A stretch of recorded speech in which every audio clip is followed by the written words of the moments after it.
La historia que te contaron termina con 3 clavos y una piedra removida, un sepulcro vacío y una ascensión a los cielos.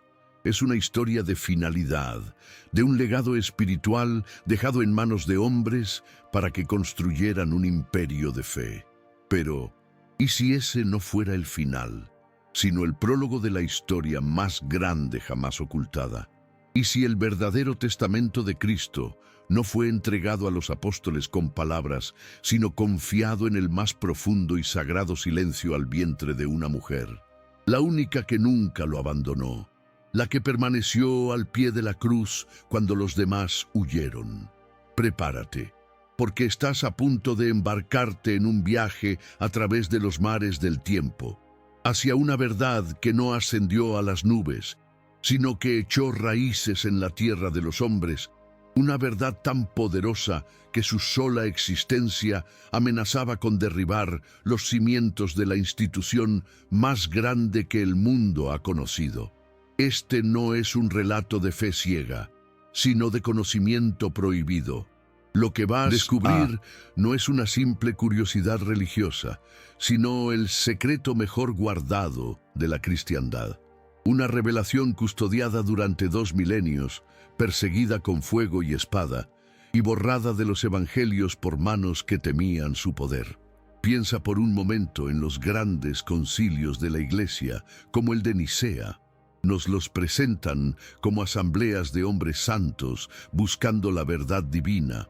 Pero, ¿y si en realidad fueron cónclaves de poder donde se decidió qué era sagrado y qué era herejía? Si en esas salas, entre discusiones teológicas, se llevó a cabo la mayor censura de la historia, se quemaron textos, se excomulgó a quienes pensaban diferente y se silenció para siempre a las voces que contaban una historia distinta de Jesús.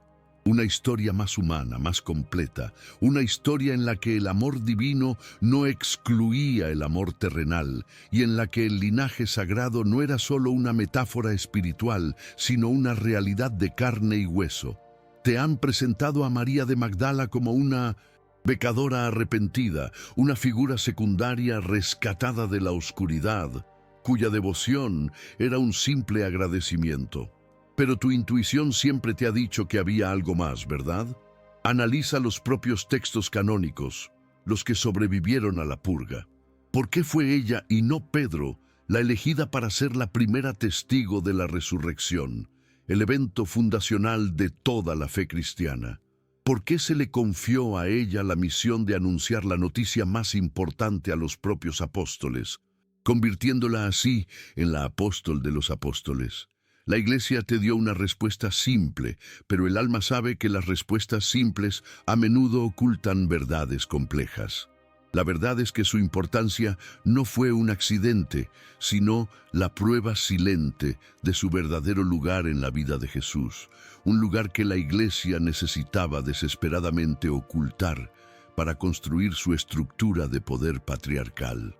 Las pruebas de esta verdad prohibida no desaparecieron por completo, sobrevivieron en el desierto, enterradas en vasijas de barro, esperando el momento de volver a la luz.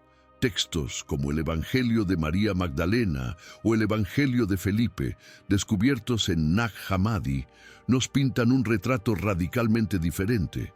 No hablan de una seguidora más, sino de la compañera, la consorte, aquella a quien el maestro amaba más que a todos los demás discípulos y a quien besaba a menudo en la boca, para escándalo de los otros. Estos no son detalles triviales, son las piezas perdidas de un rompecabezas que lo cambia todo. Revelan una relación de intimidad sagrada, una unión no solo de mentes y espíritus, sino también de cuerpos. Una unión que, como descubrirás, estaba destinada a perpetuar un legado que iba mucho más allá de las palabras, un legado de sangre. Tal vez durante años has sentido que algo faltaba en la historia que te contaron, un vacío en el corazón de tu fe, una desconexión entre los dogmas fríos de la religión organizada y la necesidad de tu espíritu de encontrar una verdad más profunda y personal. Ese vacío no es una falla en tu fe, es el espacio hueco que dejó una verdad suprimida. La verdad del principio femenino divino, de la sabiduría encarnada en una mujer, borrada de la narrativa, para que el poder pudiera ser ejercido exclusivamente por hombres. Lo que la Iglesia ocultó no fue solo la historia de una mujer, sino la mitad de la divinidad misma. Entender esto no es destruir tu fe, es expandirla, es recuperar la parte de la historia que te fue robada y que te devuelve una conexión más completa y equilibrada con lo sagrado. Este viaje que hoy iniciamos juntos no es para los débiles de espíritu. Requiere el valor de cuestionarlo todo, la audacia de mirar más allá del velo.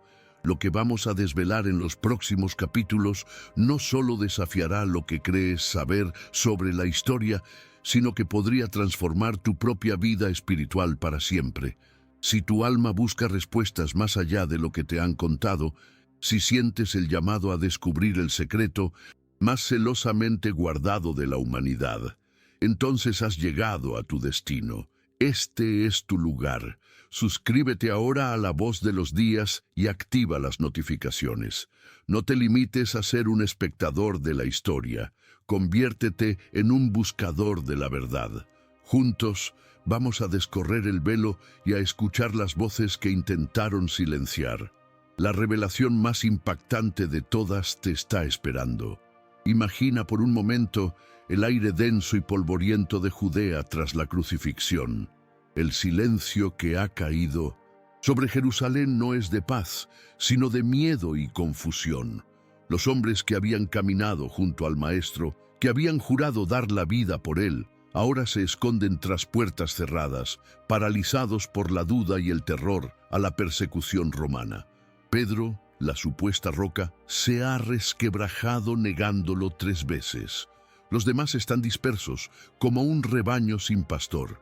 En este vacío de liderazgo y fe, la historia que te contaron se detiene, esperando un milagro. Pero el verdadero milagro ya estaba en marcha, silencioso, creciendo en el lugar más sagrado y protegido, el vientre de una mujer. La narrativa oficial te presenta este momento como el interludio entre la muerte y la resurrección, un tiempo de espera. Pero la verdad es que fue un tiempo de acción desesperada, de planificación clandestina, donde el destino de un legado mucho más tangible que unas simples palabras pendía de un hilo. El escenario no era un cenáculo vacío, sino el corazón valiente de María de Magdala, que no se escondió, que no huyó, porque su misión apenas acababa de comenzar.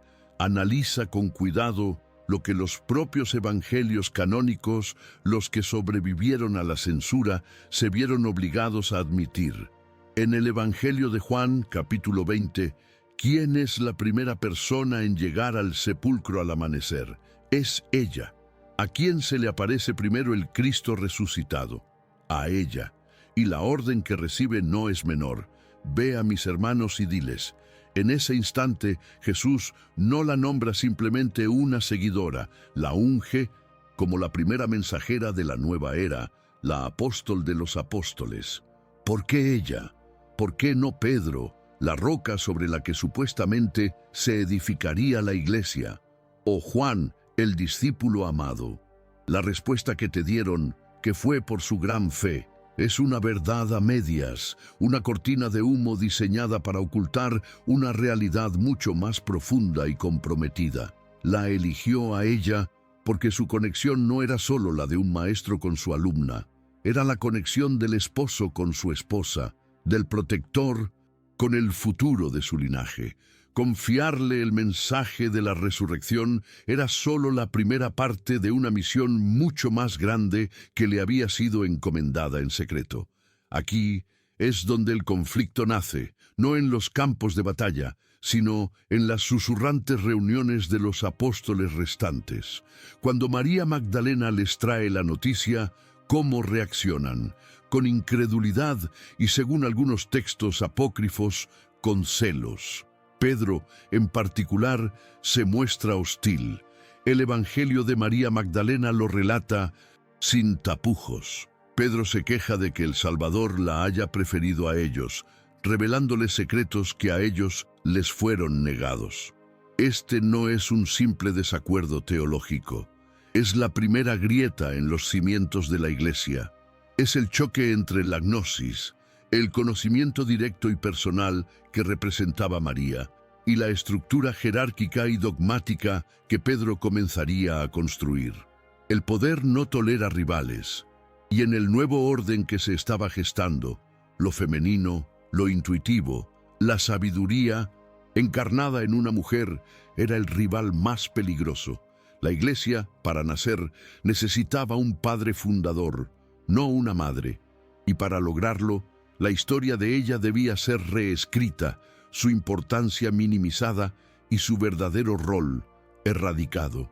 La manipulación fue una obra maestra de ingeniería social y teológica que se extendió durante siglos. Comenzó con la tradición oral. Las primeras comunidades cristianas compartían historias y muchas de ellas, sin duda, hablaban de la relación especial entre Jesús y María Magdalena. Pero a medida que la facción romana de la Iglesia ganaba poder, esas historias fueron silenciadas, tachadas de heréticas. Luego vino la palabra escrita. Cuando los evangelios se compilaron y canonizaron, se llevó a cabo una cuidadosa selección. Libros enteros que contaban una historia diferente fueron excluidos, perseguidos y quemados. Piensa en el Concilio de Nicea en el año 325. Te lo venden como el momento en que se definió la divinidad de Cristo, pero fue también el momento en que se clavó el último clavo en el ataúd de la verdad prohibida. Fue una decisión política para unificar un imperio bajo una única versión del cristianismo, una versión masculina, célibe y controlada desde Roma. Lo que la Iglesia ocultó no fue por falta de pruebas, sino por un exceso de ellas. Para entender la magnitud de este encubrimiento, debes despojar a Jesús y a María de las capas de iconografía y verlos como realmente eran. Él no era un espíritu etéreo flotando por Galilea. Era un hombre de carne y hueso, un rabino judío, y según las leyes y costumbres judías de la época, era casi impensable que un maestro de su edad y posición no estuviera casado. El celibato no era una virtud valorada en el judaísmo. Al contrario, el mandato era crecer y multiplicarse. Los textos gnósticos, como el Evangelio de Felipe, no tienen reparo en llamar a María su koinonos, una palabra griega que significa compañera o consorte, un término que implicaba una unión reconocida y total.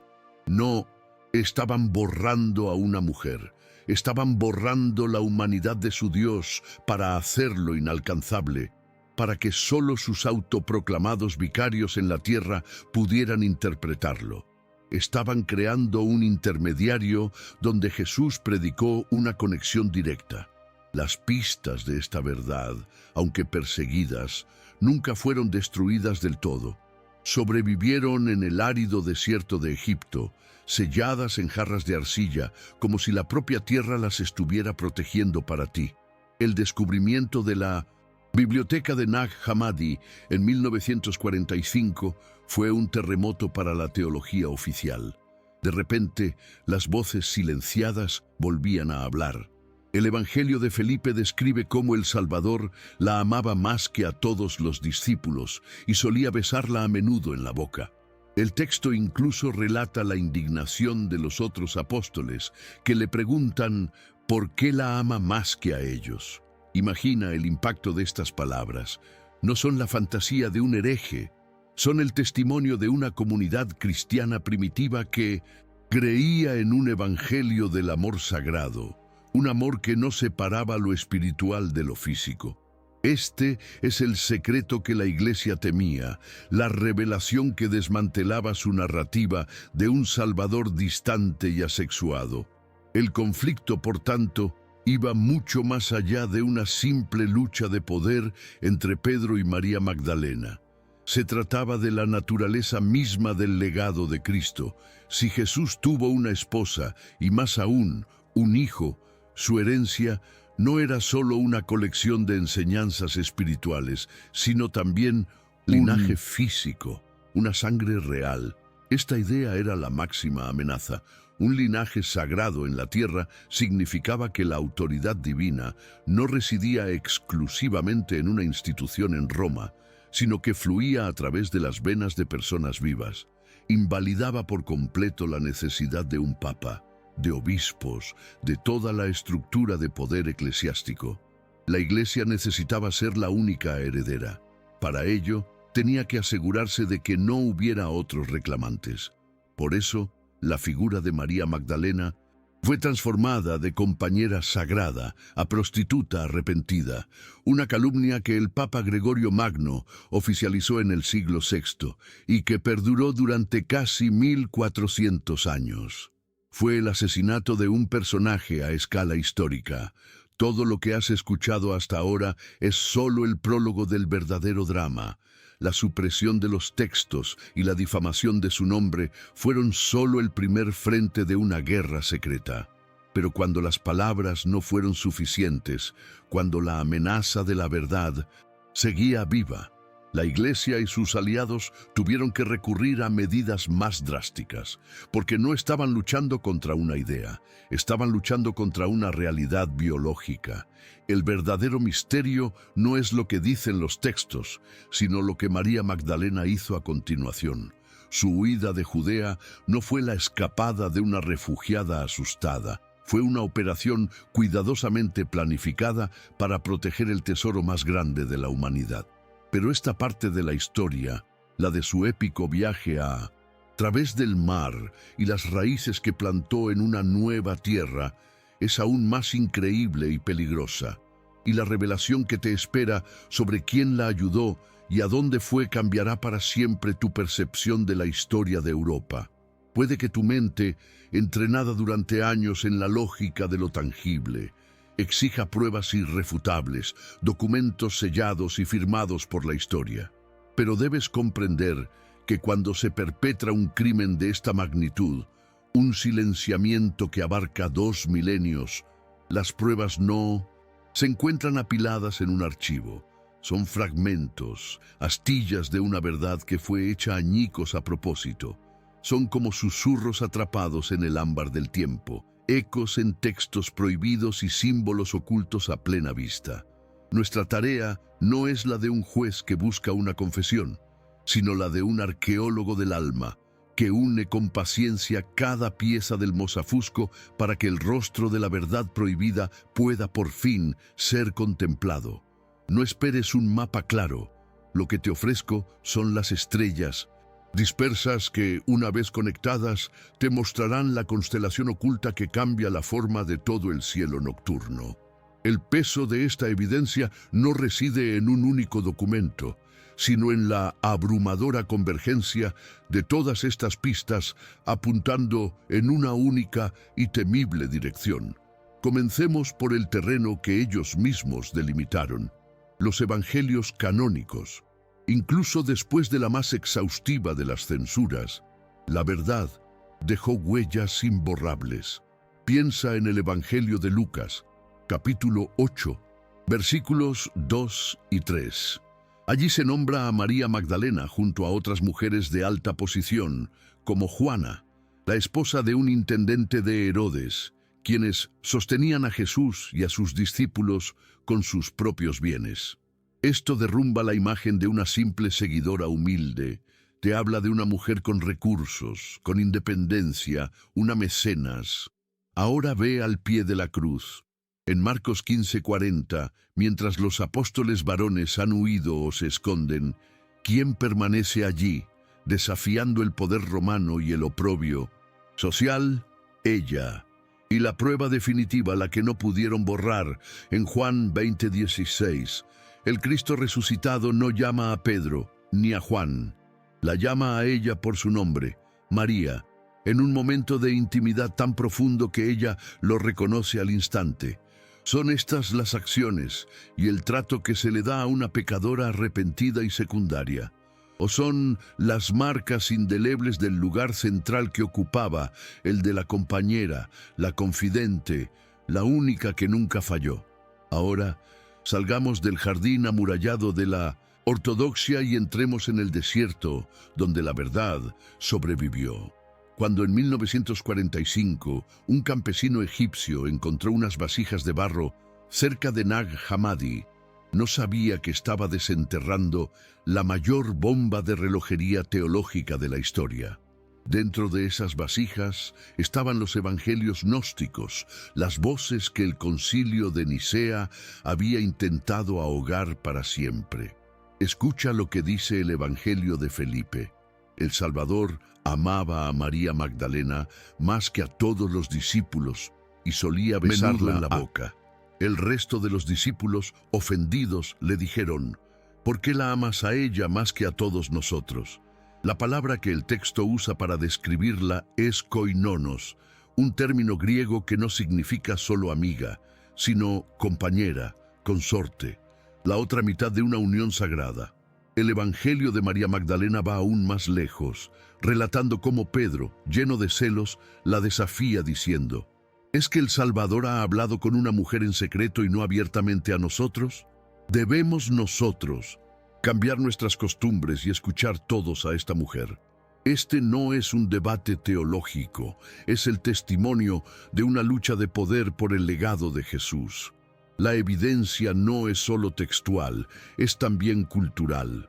Debes despojar a Jesús de 2000 años de iconografía romana y verlo como lo que fue, un rabino judío del siglo I. En la cultura judía de su tiempo, el matrimonio no era una opción, era un deber religioso, un mandamiento, un maestro de su edad, un rabí que enseñaba en las sinagogas y a las multitudes. Habría sido considerado incompleto, incluso sospechoso, si hubiera permanecido soltero. El celibato como ideal de santidad es una importación posterior, una idea greco-romana que la Iglesia adoptó para crear una casta sacerdotal separada del pueblo, para elevar a sus líderes a un plano distinto al de la humanidad común. Al imponerle a Jesús un celibato que nunca fue parte de su tradición, la Iglesia no lo estaba honrando, lo estaba deshumanizando para convertirlo en un producto inalcanzable, cuya única conexión con el mundo pasaba a través de ellos. Lo que la Iglesia ocultó fue su humanidad, porque en su humanidad residía la prueba de que no se necesitan intermediarios para acceder a lo divino. Las tradiciones orales, a menudo más resistentes que los textos escritos, también nos guían. En el sur de Francia, en la región de la Provenza, existe una leyenda que ha sobrevivido durante siglos, una historia tan arraigada en el pueblo que ni la Inquisición pudo quemarla. Habla de una barca sin remos ni velas, que llegó a sus costas llevando a María Magdalena, a sus hermanos Marta y Lázaro y a una figura crucial, José de Arimatea.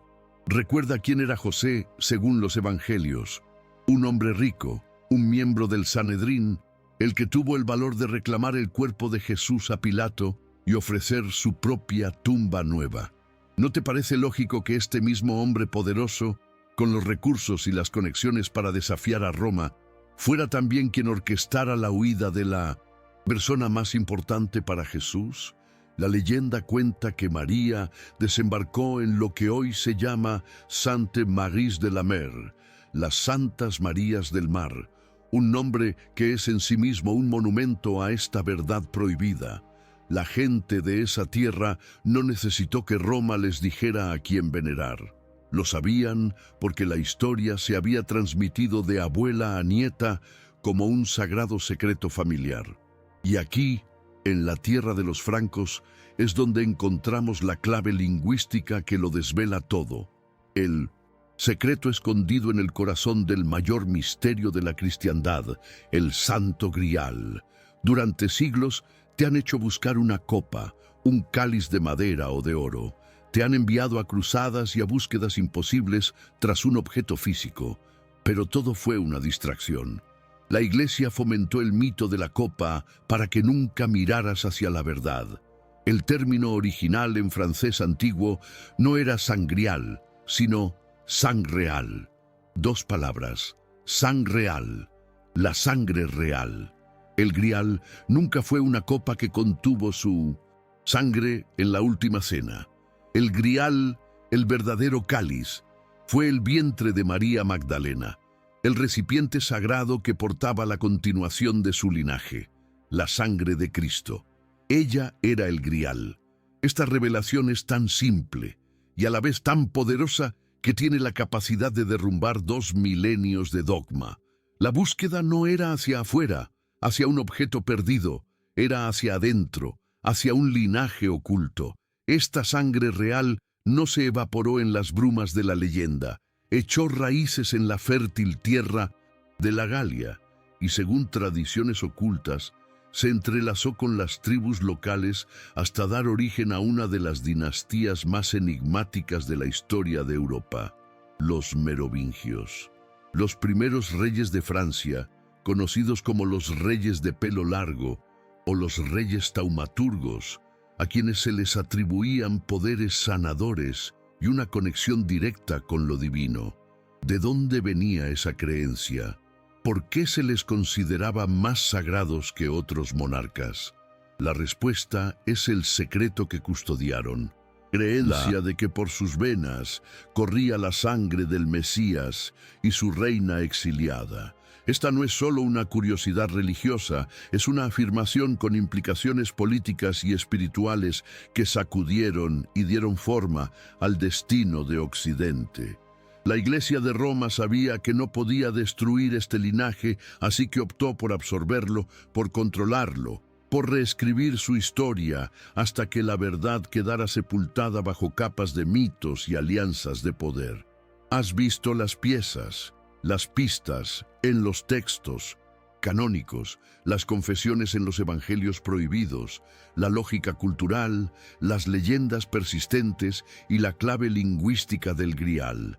Individualmente pueden ser desestimadas, pero juntas forman un mosaico coherente y sobrecogedor.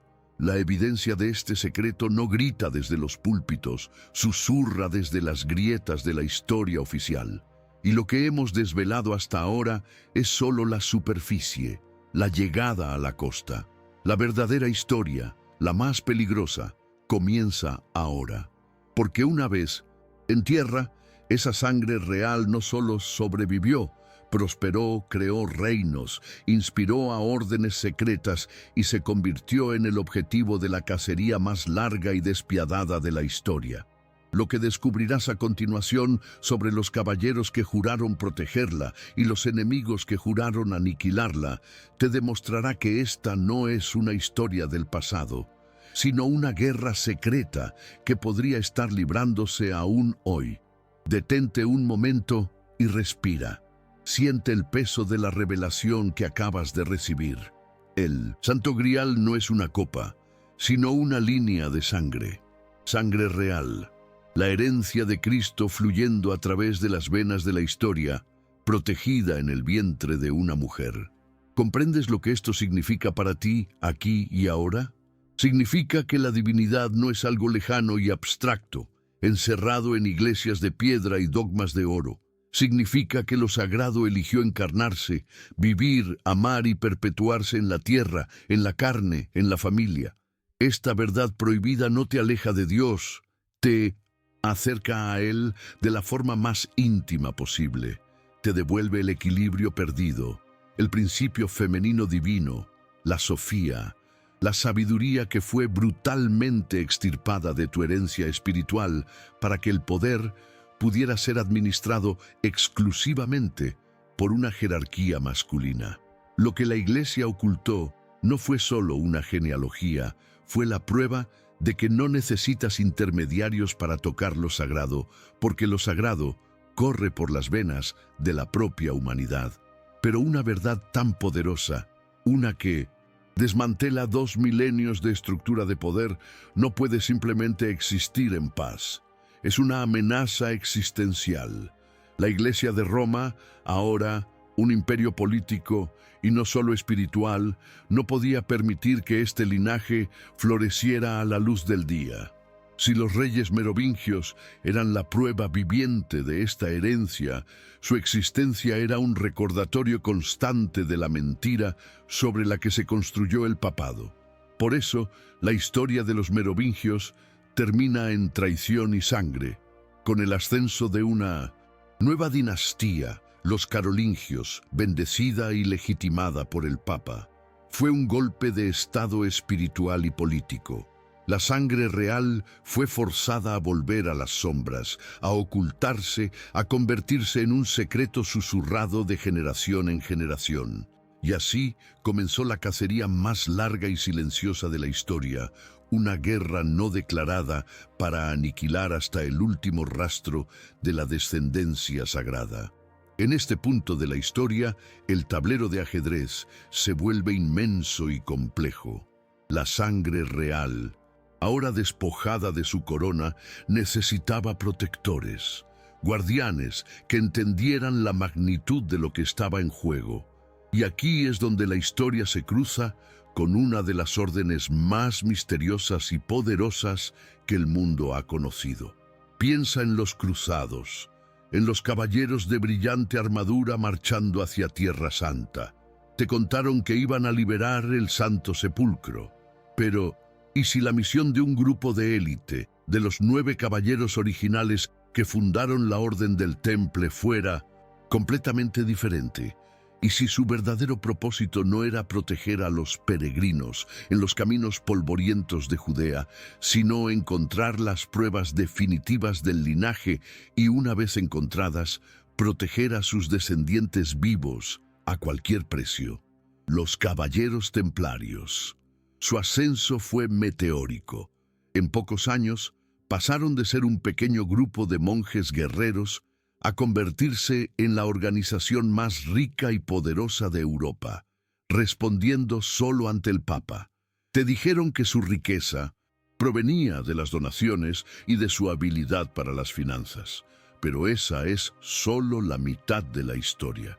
La verdad, el secreto de su poder, yacía bajo tierra. Durante años, excavaron bajo las ruinas del Templo de Salomón en Jerusalén. No buscaban oro, ni el Arca de la Alianza. Buscaban los registros, los documentos, quizás incluso el evangelio personal de Jesús que probaba su matrimonio con María Magdalena y la genealogía de su descendencia. Y lo encontraron. Ese conocimiento fue su verdadero tesoro, el arma que los hizo intocables y la razón última de su destrucción. Con las pruebas en su poder, su misión cambió. Se convirtieron en los guardianes secretos de la sangre real. Mientras el mundo los veía construir castillos y luchar en las cruzadas, en la sombra tejían una red de protección alrededor de las familias que portaban la herencia sagrada. Escondieron la verdad a plena vista en la simbología de sus iglesias y catedrales.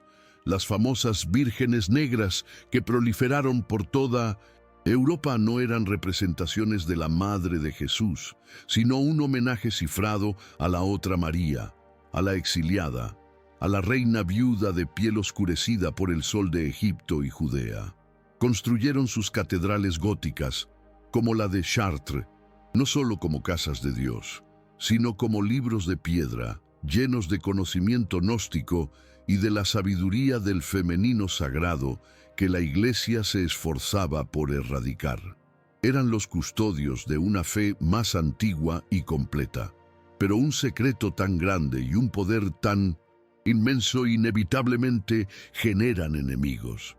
El rey de Francia, Felipe el Hermoso, endeudado y codicioso, y el Papa Clemente V, un títere en sus manos, vieron en los templarios una amenaza y una oportunidad. La Iglesia, que durante siglos había temido la revelación del linaje, encontró por fin la excusa para actuar.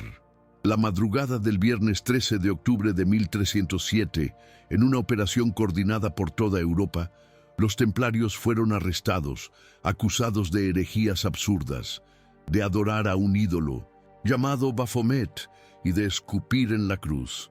Fueron torturados brutalmente para que confesaran crímenes que no cometieron. La Iglesia y el Estado se unieron para destruir a los guardianes del Grial. No fue una purga por herejía, fue el asalto final para apoderarse del secreto más grande de la cristiandad. Sin embargo, se equivocaron. Creyeron que capturando a los hombres y confiscando sus tierras, capturarían también la verdad. Pero los templarios sabían que este día llegaría. La noche antes de los arrestos, una flota de barcos templarios zarpó del puerto de La Rochelle, en la costa atlántica de Francia, cargada con su tesoro. Y su tesoro no era oro ni plata. Eran los documentos recuperados bajo el templo de Salomón, y según algunas leyendas, algo mucho más preciado. Los propios descendientes de la sangre real desaparecieron en la niebla del Atlántico, borrados del mapa de la historia oficial. La orden fue disuelta, su gran maestre quemado en la hoguera, pero el secreto, el verdadero Grial, una vez más, había escapado. La cacería no había terminado, simplemente se había transformado. Y así, el legado prohibido sobrevivió una vez más, pasando de los templarios a otras sociedades secretas que recogieron su antorcha. Los rosacruces, los masones, linajes de guardianes que han continuado la misión hasta nuestros días. Esta no es una historia que terminó en el siglo XIV, es una guerra silenciosa que se ha librado en las sombras de la historia durante 700 años más. Y la revelación que hemos desentrañado hoy, por impactante que sea, es solo la crónica de la supervivencia del linaje en el viejo mundo. Pero lo que ni la Iglesia ni los reyes de Francia sabían es a dónde se dirigió realmente esa flota templaria. El destino de esos barcos y del secreto que portaban es la pieza final que une Europa con un nuevo mundo y una profecía que aún está por cumplirse. Y esa revelación es mucho más cercana a ti, a tu presente, de lo que jamás te atreviste a imaginar. Has seguido sus pasos a través del desierto del miedo y la arena del tiempo. Has visto cómo la semilla de un linaje prohibido, plantada en el vientre de una reina exiliada, cruzó el mar Mediterráneo y echó raíces en la tierra de la Galia. Has presenciado cómo esa semilla germinó y se convirtió en un árbol de reyes, la dinastía merovingia, cuyas ramas portaban el eco de un poder sagrado. Durante todo este viaje has estado buscando un tesoro, una verdad oculta. Pero como en todas las grandes búsquedas, el mayor engaño no reside en los enemigos que te acechan, sino en el mapa que te han dado. Te han hecho buscar en la dirección equivocada. Te han hecho desear un objeto, un fetiche de oro y madera, para que nunca, jamás, posaras tus ojos sobre el verdadero premio. Estás en el umbral de la revelación que lo cambia todo. Olvida todo lo que crees saber sobre el mayor misterio de la cristiandad. Durante 2 milenios te han enviado a una búsqueda inútil. Te han contado historias de caballeros y cruzadas, de un cáliz sagrado que contuvo la sangre de Cristo en la última cena. Te han hecho soñar con una copa con poderes milagrosos, perdida en las brumas de la historia.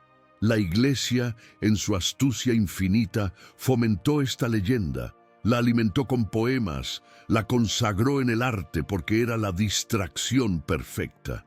Mientras la humanidad entera buscaba una copa, la verdad permanecía oculta a plena vista, en el corazón mismo del lenguaje. El término que ha llegado hasta nosotros, Santo Grial, es una corrupción, una manipulación deliberada de 2 palabras mucho más antiguas y explosivas del francés medieval. No era sangrial, era sang real. Escúchalo de nuevo.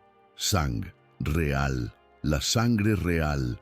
El Grial nunca fue una copa, el Grial era ella, María Magdalena. Su vientre fue el verdadero cáliz, el recipiente sagrado que no contuvo unas gotas de su sangre, sino que portó la continuación de su linaje. En este instante, toda la historia se fractura y se reordena ante tus ojos. ¿Comprendes ahora la magnitud de este secreto?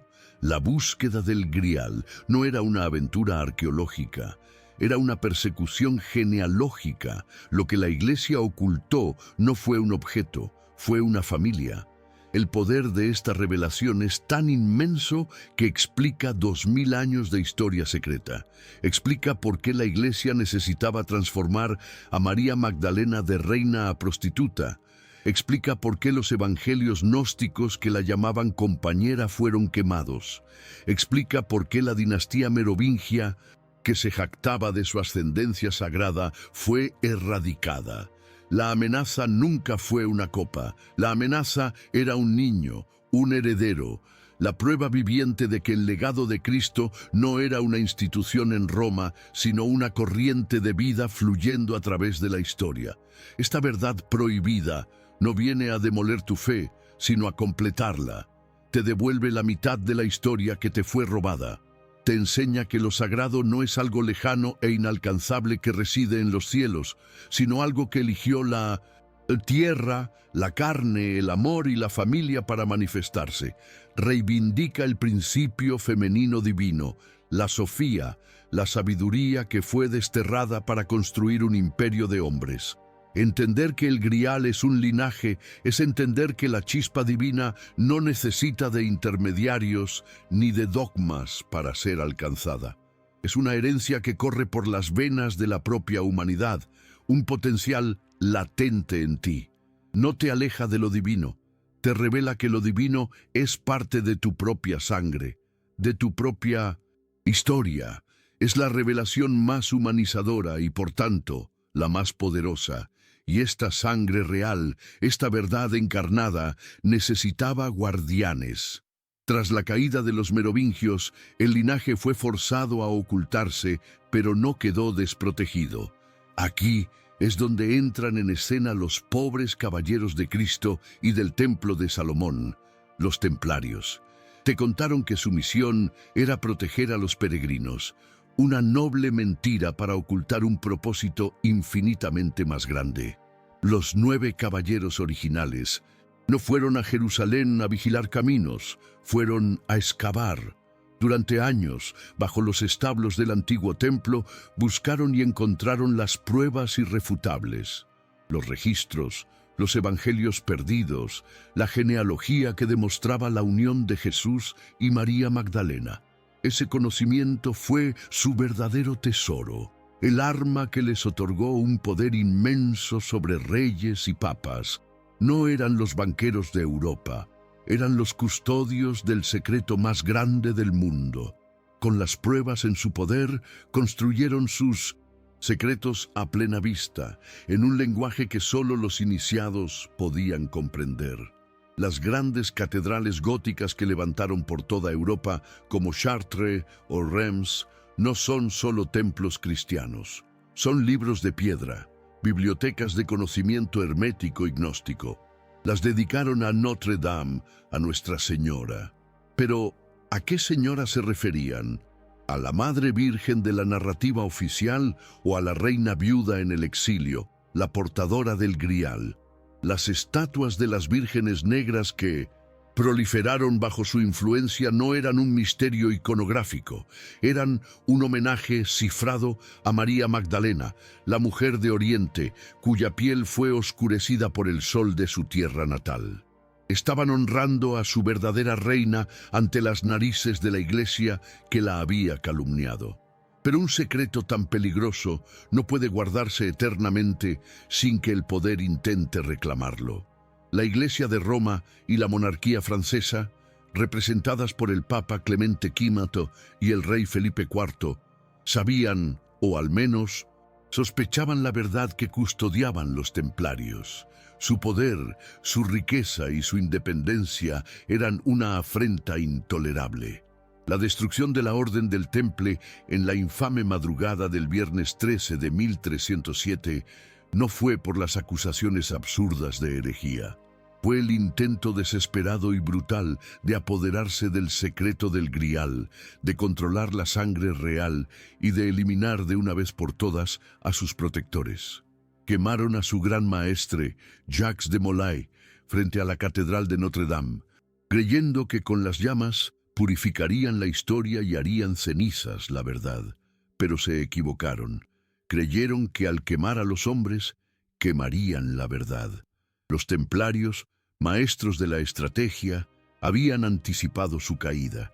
La noche antes de las redadas, una flota de barcos zarpó del puerto de La Rochelle y desapareció en el Atlántico, llevándose consigo el verdadero tesoro, los documentos, el conocimiento y, según las leyendas más secretas, a los descendientes vivos de la sangre real. La Iglesia capturó los cuerpos, pero el alma del secreto escapó. Y aquí es donde la historia que te han contado se detiene, en una hoguera en París y unos barcos perdidos en el mar. Pero esa